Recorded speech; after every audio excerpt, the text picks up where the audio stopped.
नमस्कार, Avon news में आप सभी का स्वागत है। मैं हूं वीके शर्मा और आप देख रहे हैं हमारा विशेष कार्यक्रम व्यक्ति विशेष। आपको मालूम ही है कि हम इस प्रोग्राम में आपको ऐसी अलग अलग समाज की हस्तियों से मिलाते हैं जो अपना एक प्रमुख स्थान रखते हैं। और आज के इस कार्यक्रम में हमारे स्टूडियो में मौजूद हैं संगीत की दुनिया से जुड़े हुए जाने माने हस्ताक्षर सुमित मल्होत्रा। सुमित मल्होत्रा आज किसी परिचय के मोहताज नहीं है। उन्होंने हमेशा अपने गानों से सभी का दिल जीता है। उनका ये सफ़र कैसा रहा, आने वाले दिनों में उनकी क्या ख्वाहिशें हैं और किस तरह से वो अपनी मंजिल पाना चाहते हैं, ऐसी ही कुछ बातें होंगी, हमारे स्टूडियो में बातें होंगी। सुमित मल्होत्रा जी हमारे बीच आ चुके हैं। सुमित जी, आपका स्वागत है। बहुत बहुत शुक्रिया आप सबका। नमस्कार सबसे पहले मेरी ऑडियंस को जो मेरे को देख रही हैं, और आदाब, सत श्री अकाल। सुमित जी, बात करेंगे आपके संगीत के सफ़र की। तो आपने जो ये विषय चुना, संगीत यानी गाना भी आपने चुना है, तो गाना गाते हैं आप, तो ये आपने इसकी शिक्षा कहाँ से ली? एक्चुअली सर, इसकी शिक्षा मेरे को बचपन से ही तालीम इसकी मिलने लग गई थी। मैं अपनी मदर को सुना करता था, मेरे दादाजी लिखते थे, उनको भी देखा करता था। फिर धीरे धीरे मेरे को इतना अच्छा लगने लग गया ये माहौल कि मैं उसमें रचने लग गया। और म्यूज़िक ऐसी चीज़ है कि कहते हैं कि अगर आप एक बार उसके साथ जुड़ जाएं तो फिर दोबारा उसके साथ नाता तोड़ नहीं सकते। तो यही फिर जर्नी चलती रही मेरी आगे। धीरे धीरे मैं इसी लाइन के अंदर बस अपने आप को कहते हैं देखता रहा कि कहाँ तक मैं जा सकता हूँ। हालांकि बचपन में लड़कपन होता है थोड़ा, कि मतलब हम क्या करें जैसे। सुमित जी, आप बता रहे हैं कि शुरुआत कैसे हुई, परिवार से ही आपकी शुरुआत हुई। तो जो परिवार का माहौल रहा वो एक प्रोफेशनल माहौल नहीं था, क्योंकि अब ये कंपटीशन का ज़माना है और संगीत में ख़ास तौर पर एक एक चीज़ पर सभी ध्यान देते हैं। तो आपको कब लगा कि आखिरकार ये परिवार के माहौल से मैं एक प्रोफेशनल माहौल में जाऊं, और आपने किस से अपनी प्रोफेशनल ट्रेनिंग ली? एक्चुअली सर, ये मेरी लाइफ में चांस मेरे को आया सबसे पहले 2006 के आसपास। मैं मेडिकल लाइन में अपने चला गया था। मेडिकल लाइन में मेरा मन नहीं लगता था, वहाँ पर भी मैं गाते ही रहता था। सब कहते थे यार ये क्या करता है तू, उस लाइन में करने क्या है। फिर मेरे को धीरे अंदर से ऐसा लगा कि यार ये मेरी लाइन मेरे लिए बनी नहीं है। मेरे लिए जो लाइन बनी है वो म्यूज़िक ही है। तो फिर मैं म्यूज़िक के अंदर मैंने पहले गिटार सीखा, फिर अपनी वोकल ट्रेनिंग ली श्री मोहित खन्ना जी से। उसके बाद धीरे धीरे उनसे सीखते सीखते फिर मैंने हारमोनियम की ट्रेनिंग ली। उसके बाद वोकल की भी ट्रेनिंग ली, राग्स सीखे, और फिर सेमी क्लासिकल के अंदर उनसे मैंने काफ़ी चीज़ें सीखनी चाहिए और जो अभी भी सीख रहा हूँ।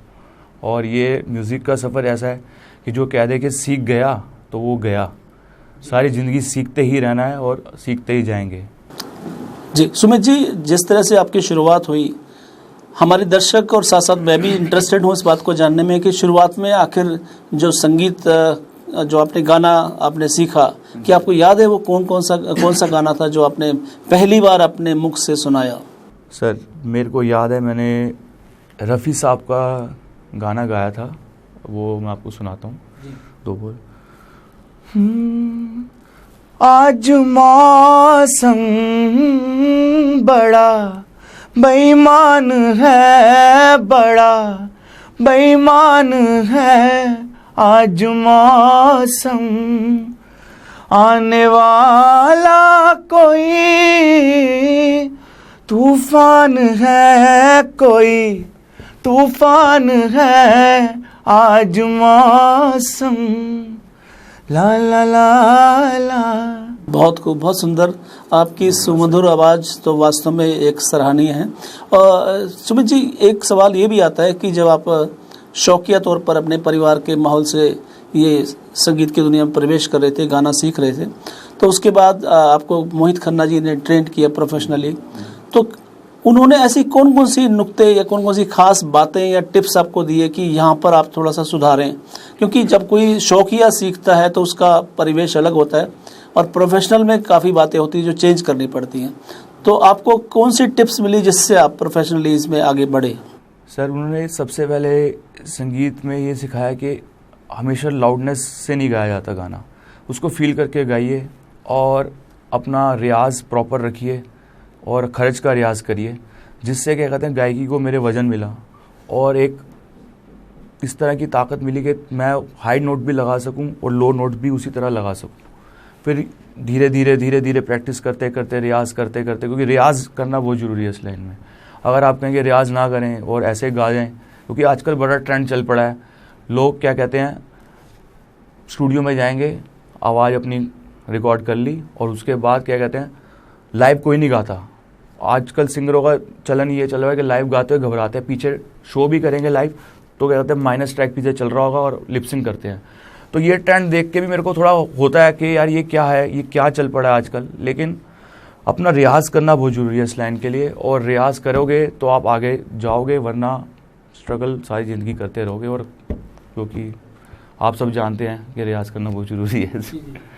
सुमित जी, हमने बातें की, आपके बचपन की भी बातें की और आपको जब प्रोफेशनल लाइन में आप आ गए तब की बातें की। तो अभी आपके खाते में, रिकॉर्ड में कितने ऐसे गाने हैं जो पब्लिक के बीच में आ चुके हैं? क्या उनके बारे में कुछ बताना चाहेंगे आप? जरूर सर। मेरे 3 सॉन्ग्स आए हैं अभी। फर्स्ट मेरा इम्पीरियल लव आया है और वो एक रोमांटिक ट्रैक था। उसकी कॉम्पोजिशन भी मैंने करी थी, लिरिक्स मेरी मदर ने लिखे हैं, मंजू मल्होत्रा जी ने। सेकंड मेरा गैंगस्टर के ऊपर था, जट्स ऑन फायर, उसकी भी कॉम्पोजिशन मैंने करी। म्यूज़िक शोभित पलवानी जी, जो कि शोभे यूज़ करते हैं वर्ड अपना, तो उन्होंने दिया। अब लेटेस्ट मेरा ट्रैक आया शेमारो से और वो ब्लैक शरारा आया है। और मैं बहुत बहुत धन्यवाद देना चाहता हूँ बबली जी का, जिन्होंने मेरे को इतना बड़ा चांस दिया शेमारो कंपनी से। उन्होंने समझा कि मेरे में टैलेंट है और उन्होंने मेरे को इस काबिल समझा कि मैं उनकी कंपनी के साथ या उस ट्रैक ब्रांड के साथ, शेमारो ब्रांड के साथ मैं जुड़ सकूं। और बस यही है सर। तो हमारे A1 चैनल के जो दर्शक हैं उनके लिए भी 2 लाइनें गुनगुनाना चाहेंगे आप? तीनों ट्रैक सुनाता हूँ मैं आपको। पहले मेरा इम्पीरियल लव आया था, वो ऐसे था। मेरा यार होवे दिलदार, मैं करदा रवा दीदार, कोई सोनी होवे मुट्टे यार, ओ मैनू हो जाए ओदे नाल प्यार। मेरा यार होवे दिलदार, मैं करदा रवा दीदार, कोई सोनी होवे मुट्टे यार, ओ मैनू हो जाए ओदे नाल प्यार। प्यार प्यार प्यार प्यार प्यार प्यार प्यार प्यार प्यार प्यार प्यार प्यार। सुमित जी, आपने जो भाषा का प्रयोग किया वो पंजाबी भी है, हिंदी भी है, अलग अलग भाषाओं में आपने गाने गाए हैं। तो आपको क्या लगता है कि आपके हृदय में, आपके दिल में जो भाषा है, क्या पंजाबी टॉप पर है? बीइंग अ पंजाबी तो पंजाबी आती है, लेकिन हिंदी मातृभाषा भी है और सभी भाषाओं का आदर करना चाहिए। ये कोई नहीं कि वो लैंग्वेज ऐसी है वो है। जिस लैंग्वेज में मेरे को चांस मिले गाने का, मैं ऑलवेज रेडी, तैयार हूँ। अक्सर जब हम कहावतों की बातें करते हैं तो एक कहावत प्रचलित है हमारे देश में कि भैया अभी दिल्ली बहुत दूर है। लेकिन आप दिल्ली के ही रहने वाले हैं और मेरा तो आपसे सवाल यही है कि सुमित जी, बॉलीवुड कितनी दूर है? सर, बॉलीवुड बाहें फैलाए खड़ा हुआ है और बस मेरी जाने की देरी है। और डेफिनेटली मैं काम करता जाऊंगा और एक दिन टॉप पे मैं ज़रूर जाऊंगा। आप सबका सपोर्ट रहा ज़रूर। सुमित जी, हमारे जो दर्शक हैं वो बहुत सारे सिंगर्स को सुनते हैं, उन्हें चाहते हैं, अपना प्यार देते हैं, और जिस तरह से आपकी आवाज़ है और आपका जो वर्ड्स आप गुनगुनाते हैं, तो मुझे लगता है कि वो आपसे भी स्नेह रखेंगे, प्यार रखेंगे। तो आपको क्या लगता है कि अभी तक का जो आपका सफ़र रहा, उसमें आपकी जो गायकी है उस पर किसका ज़्यादा प्रभाव हुआ है? यानी कि आप किससे ज़्यादा प्रेम करते हैं, किस ऐसे सिंगर्स की गायकी से प्रेम करते हैं जो आपको अच्छी लगती है? मैं आपको बताना चाहूँगा कि मेरी लाइफ के अंदर सबसे बड़ा प्रभाव हंसराज हंस जी का पड़ा है। उनको मैं काफ़ी सुनता हूँ और उनको एडमायर भी बड़ा करता हूँ। हंसराज हंस जी हो गए, अब मिक्का सिंह पंजाबी के किंग है इस समय। इनको पॉप, इनसे थोड़ा मेरे को अर्जित, और सूफ़ी की तरफ हंसराज हंस जी ने मेरे को काफ़ी सिखाया है। और उनको सुन सुन के आज उनके थोड़ा सा उनके मात्र गाने लग गया हूँ मैं भी। तो दर्शकों, देखा आपने सुमित मल्होत्रा जी, जो एक दशक से भी ऊपर हो गया उनको संगीत की दुनिया से जुड़े हैं, अपनी गायकी से बहुत मेहनत करके आगे बढ़ रहे हैं, उनको दर्शकों का, श्रोताओं का बहुत प्यार मिल रहा है। A1 न्यूज़ चैनल के दर्शक आप सभी आप देख पा रहे हैं कि सुमित जी हमारे आज यहाँ स्टूडियो में मौजूद हैं। तो आपके लिए एक गाना और मैं रिक्वेस्ट करूँगा सुमित जी से कि एक और गाना हमारे दर्शकों के लिए आप प्लीज़ सुनाएं। मैं अपना अभी लेटेस्ट ट्रैक सुना रहा हूँ आपको, जो अभी रिसेंटली रिलीज़ हुआ है मेरा गाना, शमारो से आया, वो ब्लैक शरारा है। उसके बोल ऐसे हैं, पाके ब्लैक शरारा कुड़ी गली विचों लंघदी, मेरी जान ओने सीने विचों कड्डती।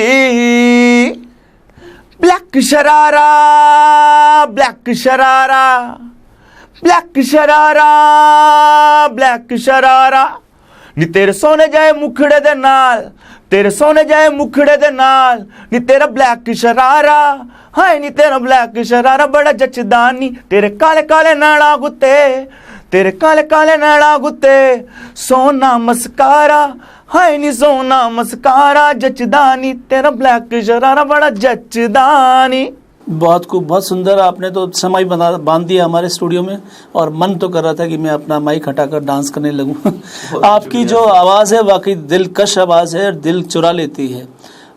सुमित जी, जिस तरह से आपका सफ़र अभी तक का रहा है, तो आगे कुछ फ्यूचर प्लान्स भी आपके रहे हैं।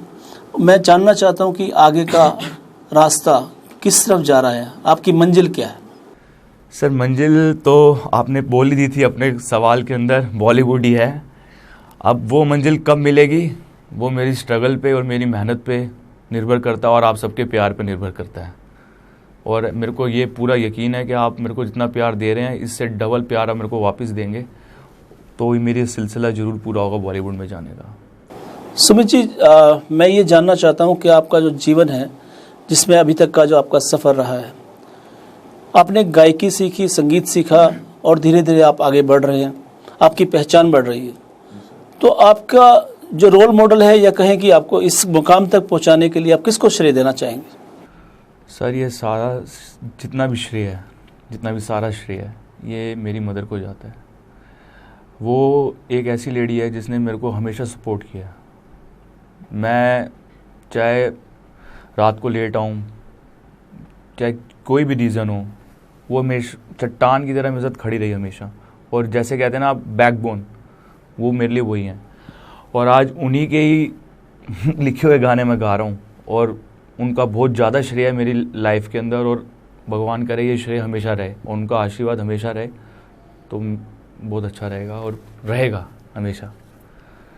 उन्होंने मेरे लिए बहुत कुछ किया है और मैं क्या हर एक माँ बाप करते हैं, हर एक माँ बाप करते हैं। और ये कोई वो मैं नई बात नहीं बता रहा, आप सब समझेंगे कि यार ये सभी बोलते हैं, पर वो ऐसी लेडी है कि वो मेरे साथ हमेशा रही है और मेरे लिए बहुत कुछ किया उसने, और उसका मैं ना वो भूल सकता हूँ कभी ज़िंदगी के अंदर देना, जो मेरी माँ ने मेरे को कहते हैं।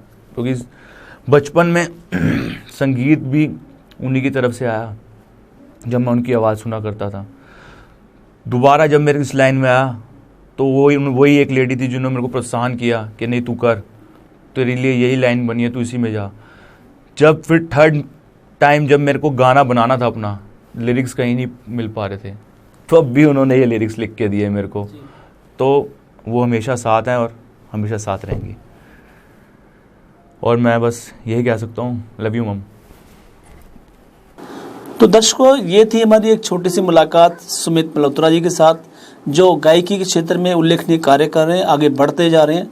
हमारी जो उम्मीद है, हमारी जो शुभकामनाएं हैं वो यही है कि बहुत जल्दी सुमित जी बॉलीवुड के दरवाजे पर पहुँचें और वहाँ से अपना बुलंद एक ऐसा परचम लहराएं जो पूरे देश भर में लोगों के दिलों में अपनी जगह बना पाए। इन्हीं शुभकामनाओं के साथ हमें दीजिए इजाज़त। व्यक्ति विशेष का ये कार्यक्रम बदस्तूर जारी रहेगा। अगले सप्ताह आपको फिर किसी शख्सियत से मुलाकात कराएंगे। तब तक के लिए नमस्कार।